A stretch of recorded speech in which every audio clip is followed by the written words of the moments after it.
إن الحمد لله المعطي بالعطاء الكثير منزل الرحمة بأمر تافه مهين، والصلاة والسلام على سيد المرسلين وعلى آله وصحبه أجمعين. أما بعد، فأعوذ بالله من الشيطان الرجيم. بسم الله الرحمن الرحيم. لقد كان لكم في رسول الله أسوة حسنة. وقد ورد في جامع الصغير عن علي بن أبي طالب رضي الله عنه عن النبي صلى الله عليه وسلم قال: أدبوا أولادكم ثلاثة خصال: حب نبيكم وحب أهل بيته وقراءة القرآن، أو كما قال عليه الصلاة والتسليم. محترم صدر جلسہ، محترم نائب قاضی شہر بھوپال، اسی طریقے سے ڈائس پر بیٹھے ہوئے ان نوجوانان علماء،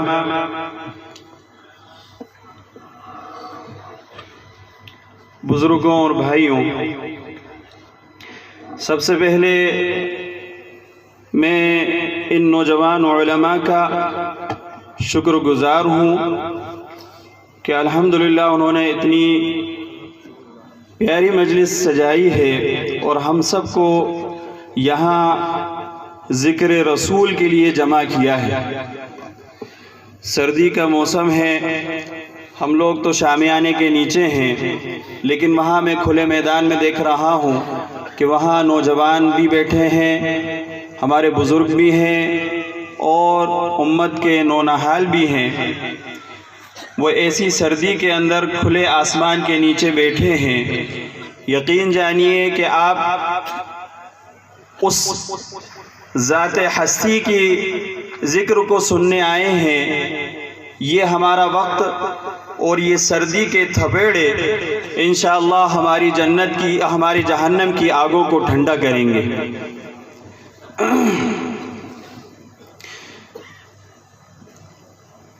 آج نبی علیہ السلام کی ولادت باسعادت کو عیسوی اعتبار سے 1450 سال 6 ماہ 16 دن 17 گھنٹے ہو گئے الحمدللہ، اور ہجری اعتبار سے 1496 سال اور 12 دن،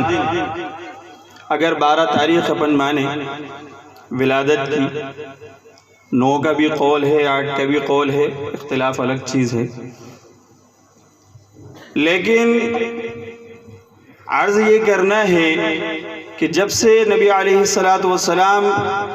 اس روئے زمین پر تشریف لائے ہیں، تب سے لے کر آج تک آپ صلی اللہ علیہ وسلم کی حیات طیبہ کے بارے میں جتنا کہا گیا اتنا کسی شخصیت کے بارے میں نہیں کہا گیا۔ لیکن آج بھی 1450 سال کے بعد بھی اگر یہ محفل سجتی ہے تو اس کے لیے ہمیں گھڑی دیکھنا پڑتی ہے کہ ٹائم کم ہے، وقت کم ہے۔ علماء ہمارے پاس زیادہ ہیں، کہنے والے ہمارے پاس زیادہ ہیں، ہم جتنا کہیں وہ ہمارے لیے کم ہے۔ اصل یہ ہے کہ ہم اگر ایک بات بھی اگر سن کے لے جائیں اور اس کو اپنا حرز جان بنا لیں اور اس پر عمل پیرا ہو جائے تو انشاءاللہ ہماری کامیابی کے لیے وہ کافی ہو جائے۔ حضرت مولانا مشکور صاحب نے بڑی اہم باتیں کی تھی، اور آخری میں وہ ہم لوگوں کو یہ ہدایت دی کہ اپنی اولادوں کو وہ اپنی اولادوں کی تربیت کریں۔ تو اسی بات کو میں آگے بڑھانا شروع کرتا ہوں جامع صغیر کی روایت میں حضرت علی رضی اللہ تعالیٰ عنہ ارشاد فرماتے ہیں کہ آپ صلی اللہ علیہ وسلم نے ارشاد فرمایا ادبوا اولادکم علی ثلاثۃ خصال، کہ اپنے اولادوں کو، اپنے بچوں کو 3 چیزیں سکھا دیجئے۔ ہم اپنے بچوں کی تربیت کے لیے، اپنے بچوں کی راحت و آرام کے لیے کیا کچھ نہیں کرتے؟ ان کے کھانے پینے کا انتظام، ان کے لباس کا انتظام، اور موسم کی گردشیں اور موسم کے بدلاؤ کے اعتبار سے ہر چیز کا انتظام الحمدللہ ہم اپنی اولادوں کے لیے کرتے ہیں۔ لیکن میرے اور آپ کے آقا جناب محمد مصطفیٰ صلی اللہ علیہ وسلم یہ اعلان کر رہے ہیں کہ اپنے اولادوں کو 3 چیزیں سکھا دو، انشاءاللہ ہماری اولادوں کے اندر اور ہماری زندگیوں کے اندر وہ چیزیں اگر آ گئیں تو ہماری زندگی دنیاوی بھی کامیاب ہوں گے انشاءاللہ، اور کل آخرت کے اندر بھی کامیابی ہمارے قدم چومے گی۔ اس میں پہلی چیز حب نبیکم، پہلی چیز یہ بتائی کہ آپ صلی اللہ علیہ وسلم کی محبت ہم اپنے لیے بھی اور اپنے اولادوں کے لیے بھی اور اپنے نسلوں کے لیے بھی اس کا انتظام کریں۔ آج ہم اپنے اولادوں کے لیے ہر چیز کرتے ہیں، تو اس کے ساتھ اگر اس چیز کو ملا لیا جائے کہ ہم آپ صلی اللہ علیہ وسلم کی محبت ان کے دلوں کے اندر ڈال دیں، ان کے دلوں کے رگ و پے کے اندر اس کو ڈال دیں، اگر ہمارا بچہ اٹھے تو نبی کے طریقے پر اٹھے، اگر ہمارا بچہ سوئے تو نبی کے طریقے پر سوئے، اگر چلے تو نبی کے طریقے پر چلے، اگر ہنسے تو نبی کے طریقے پر ہنسے، اگر کھائے اور اگر پیے جو بھی اس کا طریقہ ہو نبی علیہ السلام کے طریقے کے مطابق ہو، تو انشاءاللہ ہماری یہ محنت کامیاب ہوگی، ہم ان کی زندگی کے ساتھ انصاف کرنے والے ہوں گے۔ زمانہ زیادہ نہیں گزرا ہے، ہم نے وہ بھی زمانہ دیکھا ہے کہ ہماری دادیوں کے بستر ان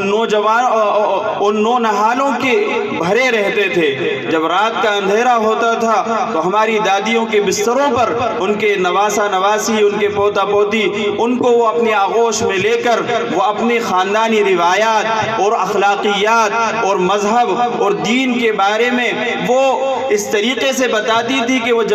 بچپن سے ہمارے ذہنوں کے اندر بیٹھ جایا کرتے تھے۔ لیکن افسوس صد افسوس کہ وہ ہمارے دادیوں کے بستر جو ہیں وہ آج ویران پڑے ہیں۔ آج ہمارے دادیوں کے بستر چیختے ہیں، پکارتے ہیں، کہاں ہیں وہ ہماری نسلیں، کہاں ہیں وہ ہمارے نونہال کہ جن کو ہم نے اپنے آغوش میں لے کر، جن کو ہم نے سہارا دے کر کہ ہم نے ان کو پروان چڑھایا تھا، ہم نے ان کو اخلاقیات سکھائے تھے، ہم نے ان کو دین کی باتیں وہیں اپنے آغوش کے اندر سے سکھا دی تھی۔ کتنی دعائیں ہوتی تھیں جو ہم اپنے دادی کے بستروں سے سیکھ کر اپنے مدرسے جایا کرتے تھے۔ زیادہ زمانہ ابھی اس کا گزرا نہیں ہے، ہماری اولادیں، ہماری نسلیں چرخ پر چڑھیں، چرخ پر جھولیں، ہواؤں پر جھولیں اور اسی طریقے سے پانی کی تہ کے اندر چلی جائیں، لیکن اگر ان کے اندر محمد مصطفیٰ صلی اللہ علیہ وسلم کی محبت نہیں ہے تو ان کے دل ویران ہیں، ان کے دل ویران ہیں۔ ڈاکٹر عبدہ یمانی انہوں نے اپنی کتاب علموا محبت رسول اللہ صلی اللہ علیہ وسلم کے اندر 40 ایسے ذرائع لکھے ہیں کہ جن سے ہم اپنے اندر اور اپنی نسلوں کے اندر، اپنے اولادوں کے اندر نبی علیہ السلام کی محبت کو بٹھا سکتے ہیں، پیوست کر سکتے ہیں، جما سکتے ہیں۔ ان میں سے میں آپ کو 2-3 بتا دوں کیونکہ وقت بھی کم ہے۔ اس کو نباز قوم، شاعر مشرق، ناقد مغرب، حکیم الامت، ترجمان حقیقت علامہ اقبال رحمۃ اللہ علیہ نے اپنے شعر کے اندر یوں پرویا ہے کہ عصر ما راز ما بیگانہ کرد، عصر ما راز ما بیگانہ کرد، از جمال مصطفیٰ بیگانہ کرد۔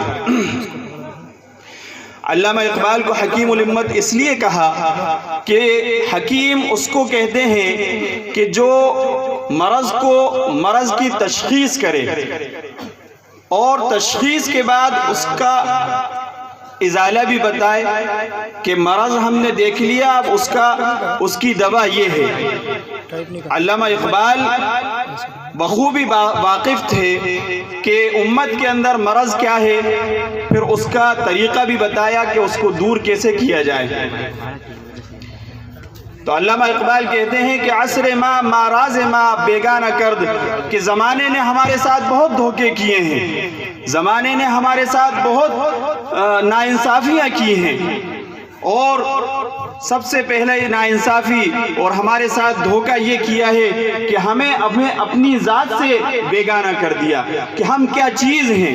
کہ ہم محمد مصطفیٰ صلی اللہ علیہ وسلم کے امتی ہیں، ہم ایک ایمان والے ہیں کہ جب تک ایک ایمان والا اس روئے زمین پر موجود رہے گا، جب تک اللہ اللہ کہنے والا اس روئے زمین پر موجود رہے گا تو قیامت نہیں آئے گی۔ تو ہم وہ ہیں کہ ہم امت محمدیہ ہیں، ہمیں اپنی حقیقت سے اس نے بیگانہ کر دیا۔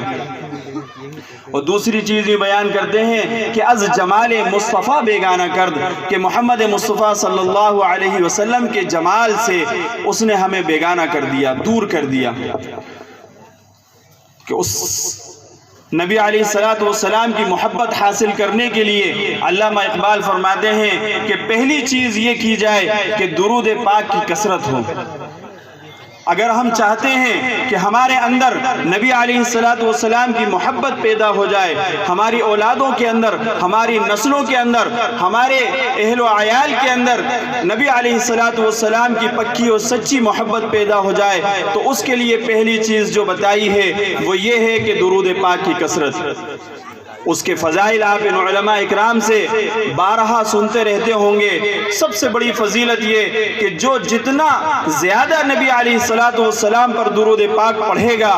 وہ اتنا ہی زیادہ کل قیامت میں ان کا قریب ہوگا، ان کا پڑوس، نبی علیہ السلام کا پڑوس اس کو میسر ہوگا۔ پڑوس ایک بہت اہم چیز ہے۔ انسان کا سکون اگر اس کو پڑوسی اچھا مل گیا تو انسان مطمئن رہتا ہے، پرسکون رہتا ہے۔ اگر اس کو اس کا پڑوسی اچھا نہیں ملا تو پھر انسان بے چین رہتا ہے، جب وقت ہر چیز کے اندر وہ بے چین رہتا ہے۔ اور اس زمانے کے اندر تو ہم سب اس کا مشاہدہ کرتے ہیں کہ آئے دن کہ پانی بھرنے پر سے لڑائیاں ہوتی ہیں، آئے دن گاڑی اگر اس کے گھر کے گیٹ کے سامنے اگر کھڑی کر دی تو وہاں لڑائیاں ہوتی ہیں، آئے دن بچوں کو لے کر لڑائیاں ہوتی ہیں۔ کیوں؟ کیونکہ ہمارا پڑوس اچھا نہیں، ہم خود اچھے نہیں اپنے پڑوسی کے لیے، تو پھر کیا توقع کریں کہ ہمارا پڑوسی اچھا ہو۔ حضرت عبداللہ ابن مبارک رحمت اللہ علیہ، ان کا پڑوسی تھا ایک یہودی۔ اس نے اپنے مکان کو بیچنے کا ارادہ کیا کہ میں اپنے مکان کو بیچتا ہوں، تو مارکیٹ ویلیو اس کی جو بھی ہوئی ہو اس زمانے کے اندر، فرض کریں کہ وہ 10,000 روپے ہو اس زمانے کے اندر، تو اس نے اس کا دگنی قیمت لگائی کہ یہ 20,000 روپے میں میں اپنا گھر جو ہے وہ فروخت کروں گا۔ لوگوں نے کہا کہ تمہارے مارکیٹ ویلیو سے تمہارا جو مارکیٹ ویلیو ہے تمہارے گھر کی وہ تو صرف 10,000 ہے، تم اس کے دگنے کیوں لیتے ہو؟ تو اس یہودی نے کہا کہ 10,000 تم نے صحیح کہا، مارکیٹ ویلیو میرے مکان کی 10,000 روپے ہی ہے، لیکن میں 10,000 عبداللہ ابن مبارک کے پڑوس کا لیتا ہوں۔ یہ ہوتے ہیں پڑوسی، کہ پڑوسی ہونے کی وجہ سے گھر کی ویلیو بڑھ جاتی ہے۔ آج ہمارا پڑوسی ہماری وجہ سے مارکیٹ ویلیو کی کم قیمت میں وہ گھر کو فروخت کر کے چلا جاتا ہے کہ میرا پڑوسی اچھا نہیں۔ تو درود پاک کی کثرت کے لیے، کثرت کی سب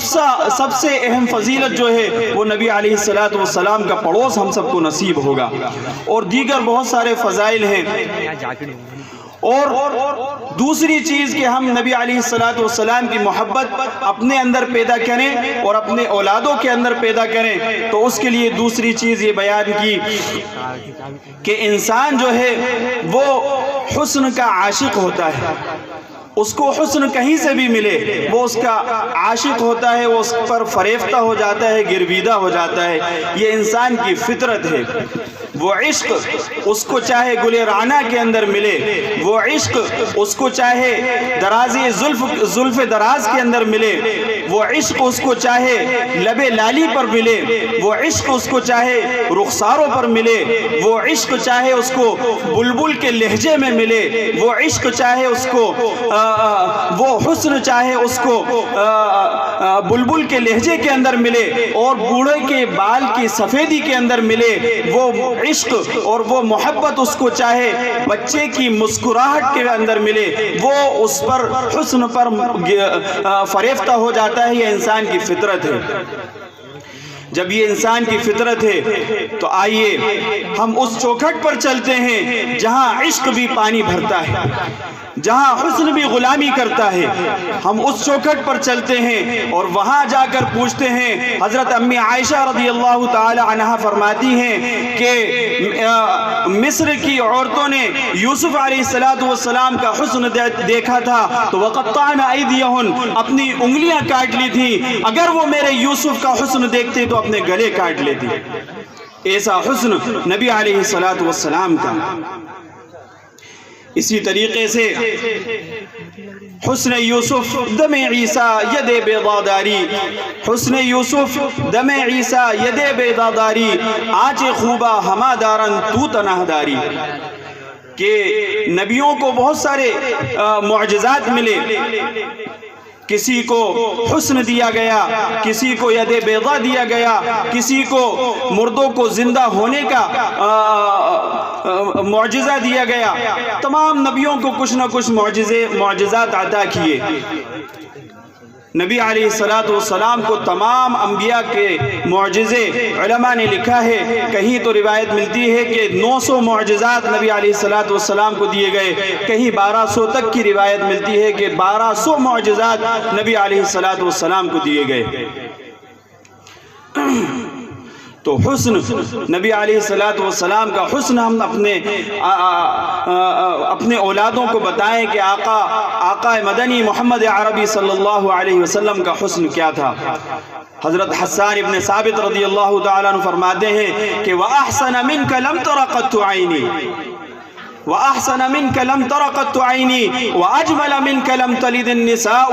خُلِقْتَ مُبَرَّأً مِنْ كُلِّ عَيْبٍ كَأَنَّكَ قَدْ خُلِقْتَ كَمَا تَشَاءُ۔ حضرت حسان رضی اللہ تعالی عنہ فرماتے ہیں کہ حضور صلی اللہ علیہ وسلم کو ایسا حسن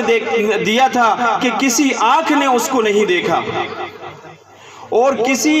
ماں نے کوئی ایسا لال نہیں جنا جیسا حسن نبی علیہ السلام کو دیا گیا تھا۔ خلقت مبرأ من کل عیب، آپ صلی اللہ علیہ وسلم تمام عیوبوں سے پاک آپ کو پیدا کیا گیا۔ کأنک قد خلقت کما تشاء، گویا کہ آپ نے خود اپنے آپ کو بنایا ہے۔ انسان کو اگر یہ کہہ دیا جائے کہ تم اپنے اعتبار سے جیسے خوبصورت بننا چاہتے ہو بن جاؤ، تو وہ کیا کچھ نہیں کرے گا۔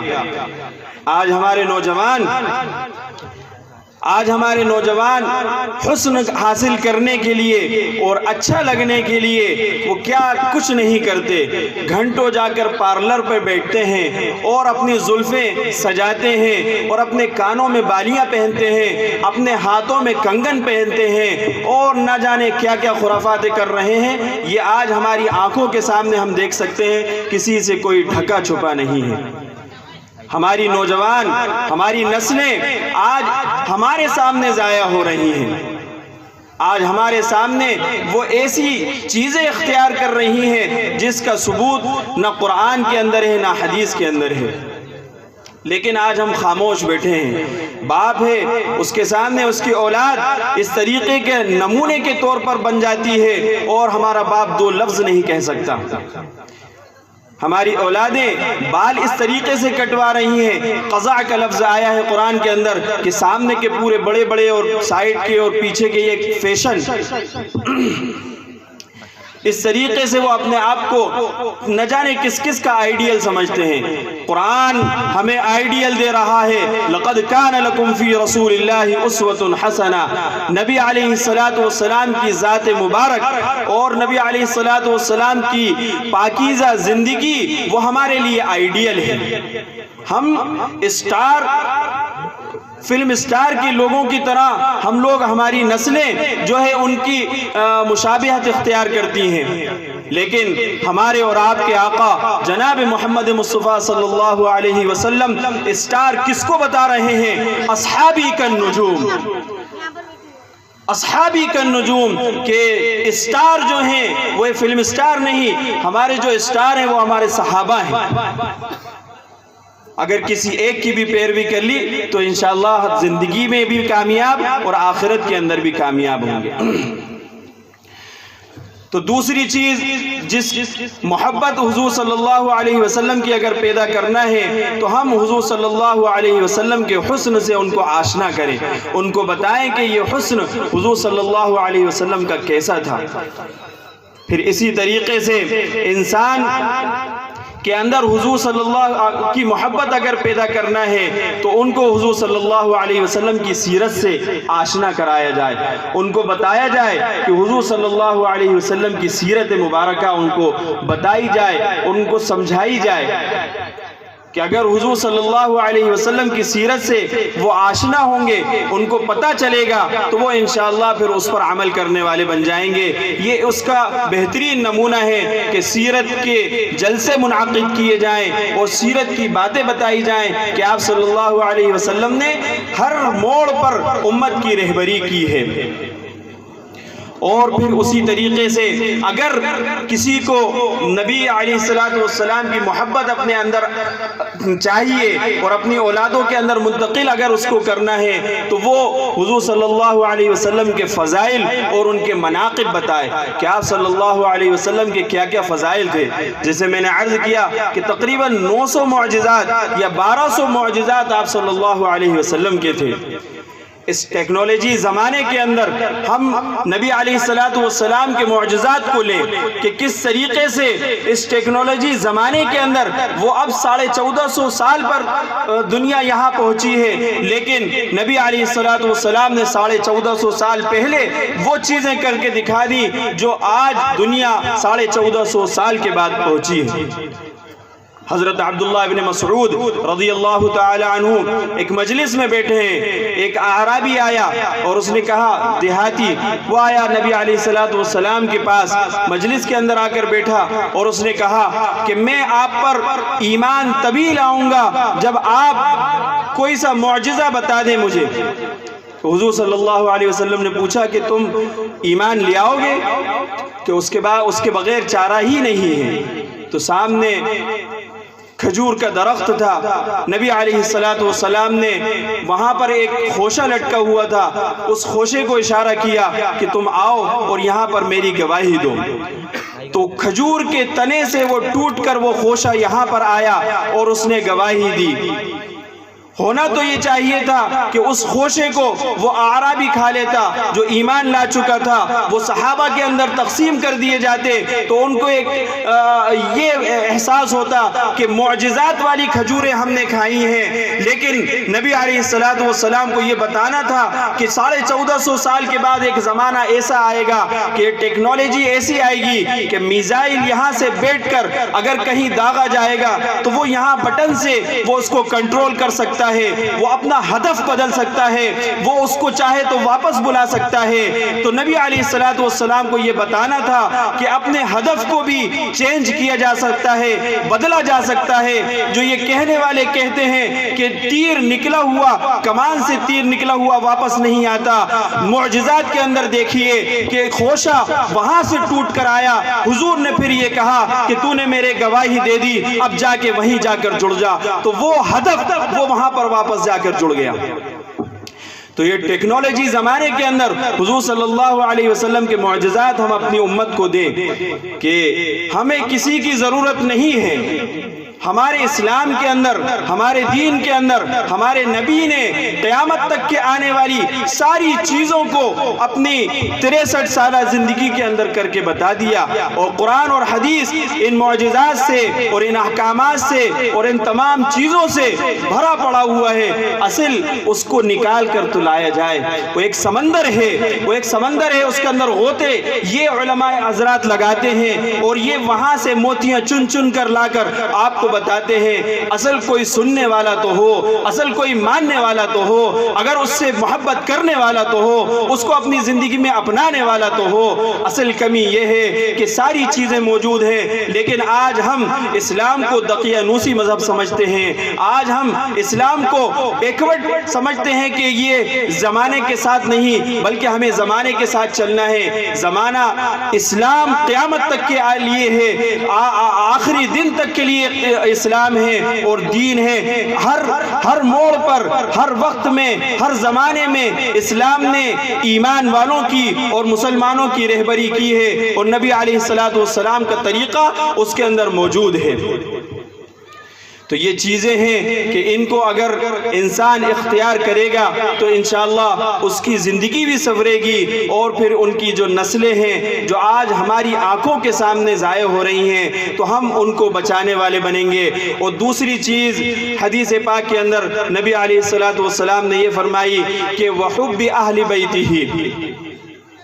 کہ اپنی اولادوں کو پہلی چیز تو نبی علیہ السلام کی محبت سے آشنا کرایا جائے، دوسری ہے کہ اہل بیت کی محبت ان کے دلوں کے اندر ڈالی جائے، کہ جو سید السادات ہیں، جو نبی کے خانوادے سے ہیں، ان کی محبت ہمارے دلوں کے اندر ہو۔ کیوں نہ ہو جب آقا کے غلام اور غلام کے گھوڑے اور پھر گھوڑوں کے پیر اور پھر پیروں کے کھریے اور پھر کھریوں سے ٹکرانے والے پتھر اور پھر پتھر سے نکلنے والے وہ شرارے،